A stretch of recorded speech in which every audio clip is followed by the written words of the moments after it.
Hello दोस्तों, नमस्कार। जोहार, जय मसीह की। दोस्तों, आप सब कैसे हैं? आशा करता हूं आप सब परमेश्वर की दया और कृपा से अच्छे और स्वस्थ ही हैं। और मैं भी परमेश्वर की दया कृपा से अच्छा और स्वस्थ ही पाया जाता हूं। तो दोस्तों, आज चलिए हम लोग फिर से एक नया टॉपिक में जानने का कोशिश करेंगे, पढ़ेंगे मत्ती रचित सुसमाचार, उसका 24 अध्याय 1 से 50 पद को पढ़ेंगे।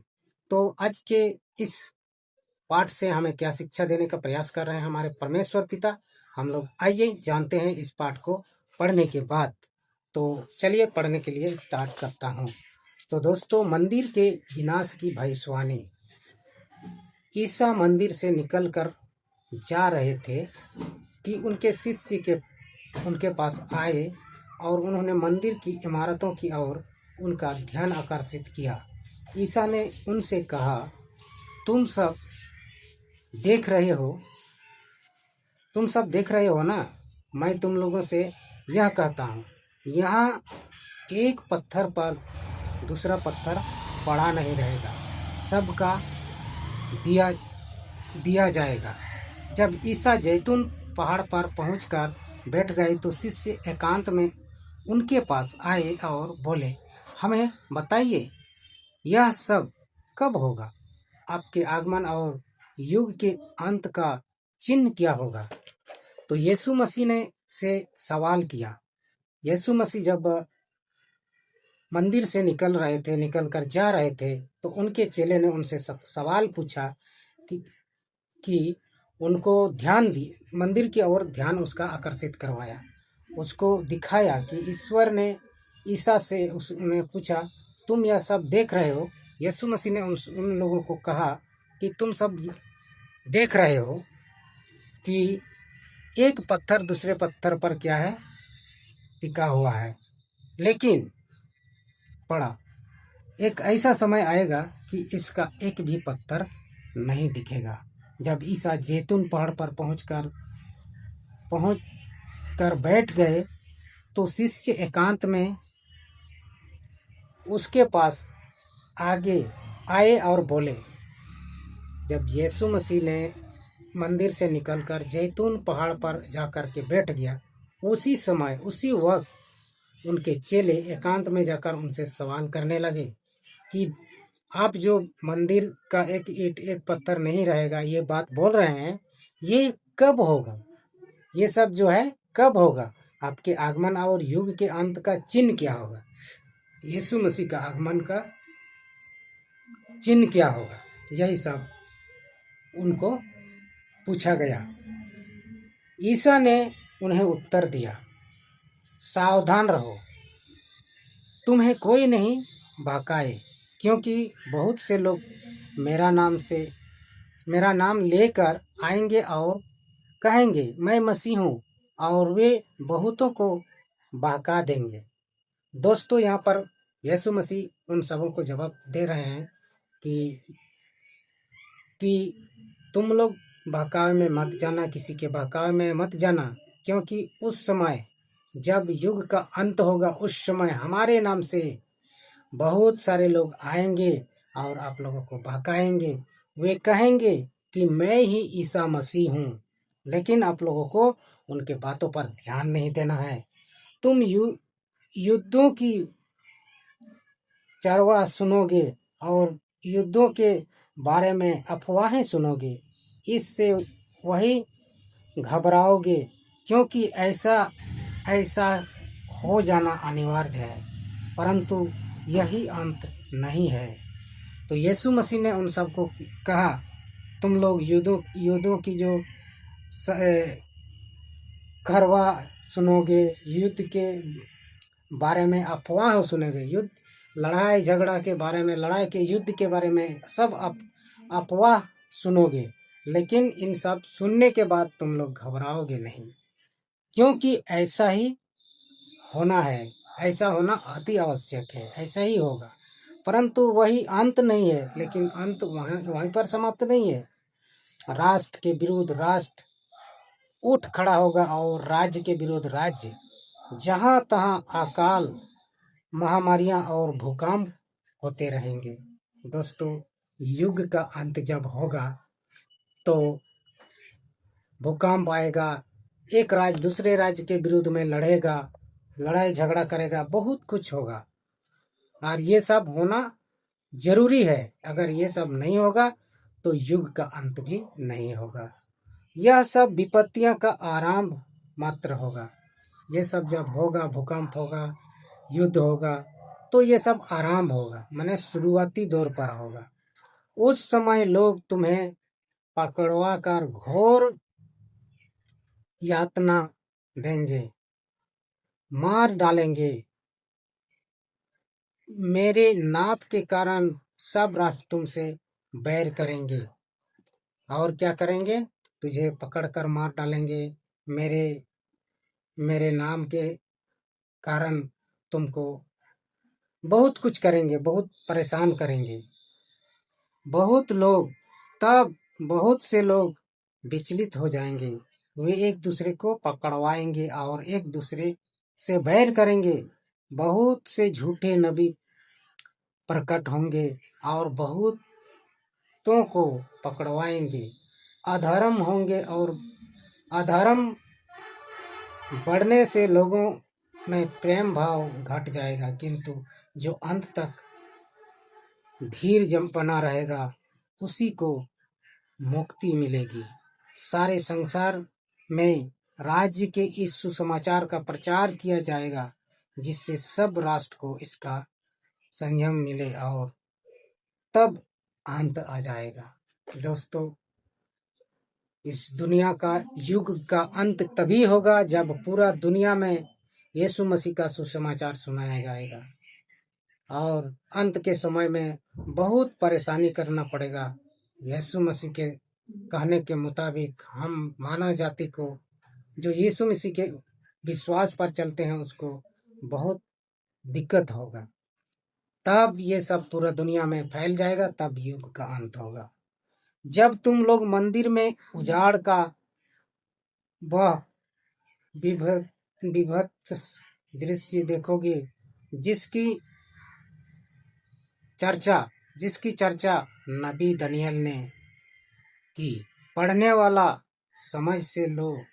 जो लोग यहूदिया में हो वे पहाड़ों पर भाग जाएं, जो छत पर हो वह अपने घर का सामान लेंगे, न उतरे। जो खेत में हो वह अपनी चादर से आने के लिए ना लौटे।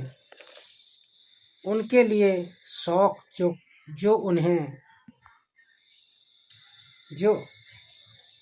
जो आने के लिए न लौटे, उसके लिए शौक जो उन दिनों गर्भवती या दूध पिलाती होंगी। प्रार्थना करो कि तुम लोगों को जड़ें के समय अथवा विश्राम के दिन को भागना न पड़े, क्योंकि उन दिनों ऐसा घोर संकट होगा जैसा संसार के आरंभ से अब तक न कभी हुआ है और न कभी होगा। यदि वे दिन घटाए न जाते तो कोई प्राणी नहीं बचता, किंतु चुने हुए लोगों के कारण वे दिन घटा दिए जाएंगे। दोस्तों, परमेश्वर पिता प्रभु यीशु मसीह कहते हैं वो ऐसा दिन होगा कि संसार में पूरा दुख ही दुख होगा, संसार में पूरा संकट ही संकट होगा। और इस तरह संकट होना भी बहुत जरूरी है।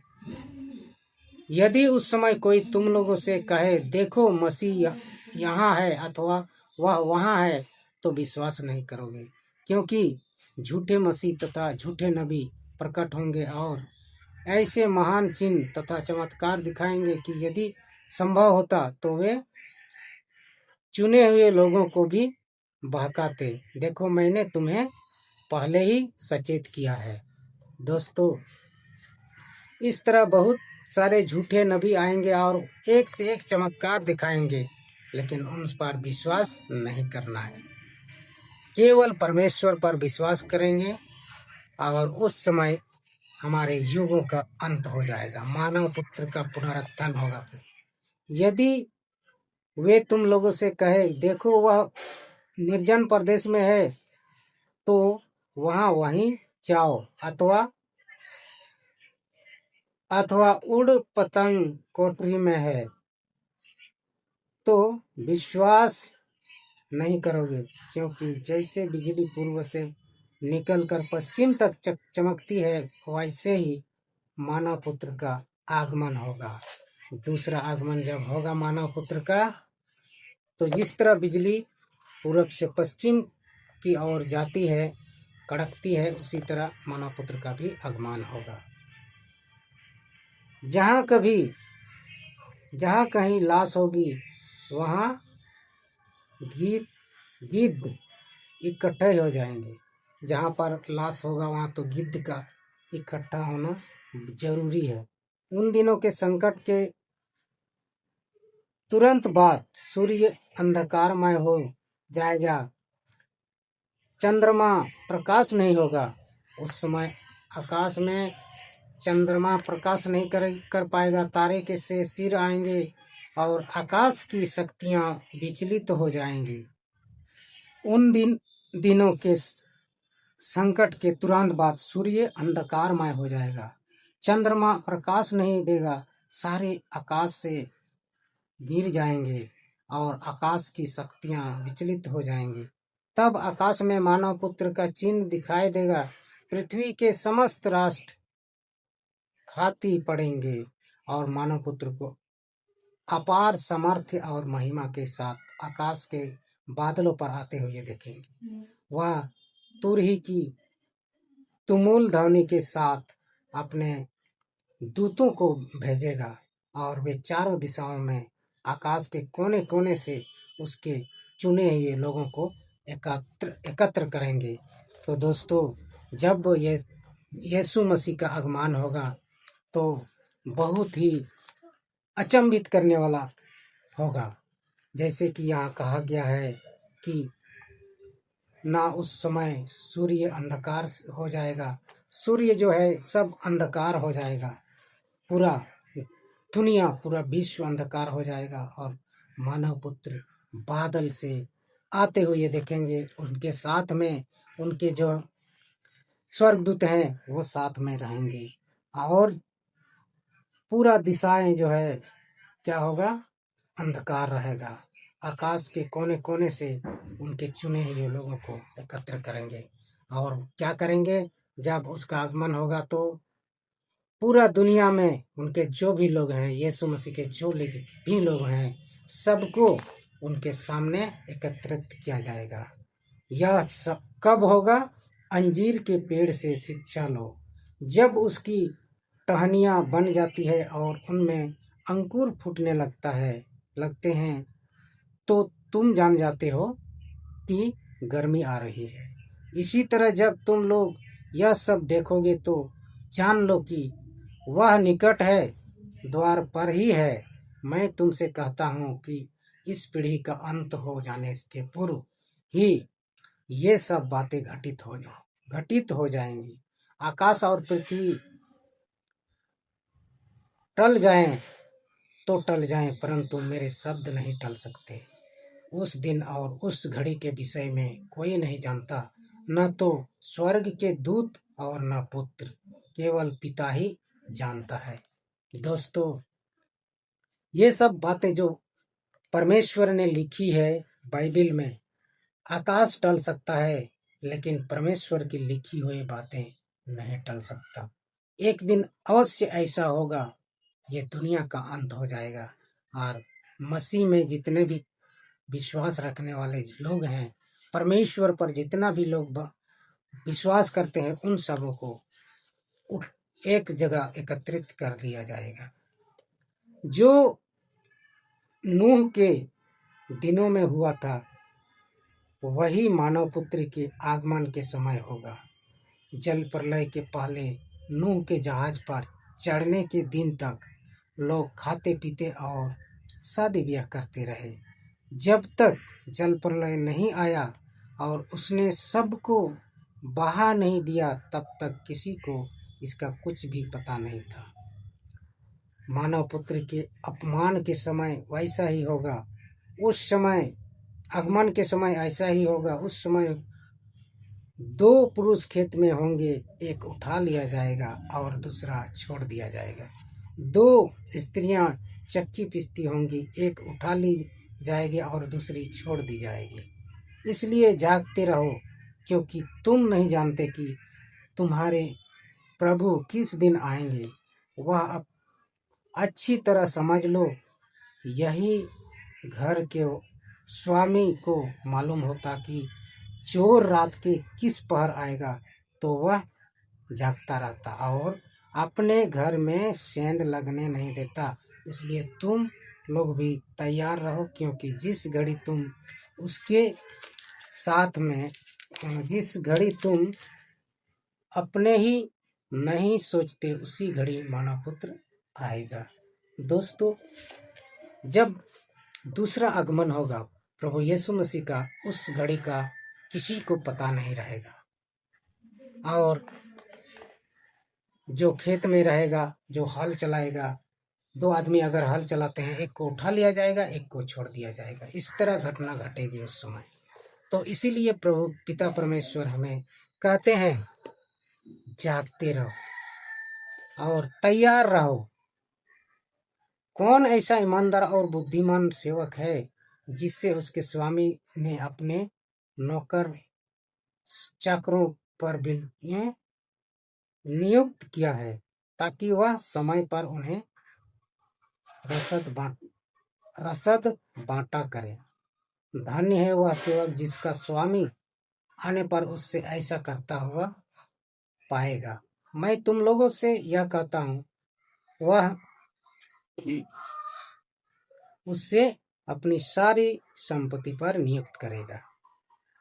परंतु यदि वह बेईमान सेवक अपने मन में कहे, मेरा स्वामी आने में देर करता है, और वह दूसरे नौकरों को पीटने और शराबियों के साथ खाने पीने लगे, तो उस सेवक का स्वामी ऐसे दिन आएगा जब वह उसकी प्रतीक्षा नहीं कर रहा होगा, और ऐसी घड़ी जिससे वह नहीं जान पाएगा। तब स्वामी उससे कोड़े लगवाएगा और रोगियों का दंड देगा। वहां से लोग रोएंगे और दांत पीसते रहेंगे। आमीन। तो दोस्तों, हम लोग परमेश्वर यीशु मसीह दोबारा आगमन के बारे में जानने का प्रयास किए हैं। परमेश्वर हमें अच्छा शिक्षा देते हैं। आज का इस पाठ से वे कहते हैं, हमेशा जगते रहो। परमेश्वर का जो भी वचन है, जो भी बाइबल में आप पढ़ते हैं, उसके पीछे चलने का कोशिश करो। तो हमें आज का इस पाठ में जगते रहने का शिक्षा दिया, और हमें हमेशा जगते रहना चाहिए, क्योंकि हम नहीं जानते हैं परमेश्वर पिता उसका दूसरा आगमन कब होगा, और कोई भी ये बात नहीं जान पाएंगे। जिस तरह एक नौकर अपने मालिक के बारे में नहीं जान पाते हैं, उसी प्रकार परमेश्वर के बारे में हम लोग भी नहीं जान सकते हैं कि वो ये कब दूसरा आगमन करेंगे। तो इसीलिए हम लोगों को हमेशा तैयार रहना चाहिए। तो दोस्तों, आज का इस वीडियो में इतना ही। फिर मिलते हैं हम लोग नेक्स्ट वीडियो में। तब तक के लिए सबको मेरी ओर से नमस्कार।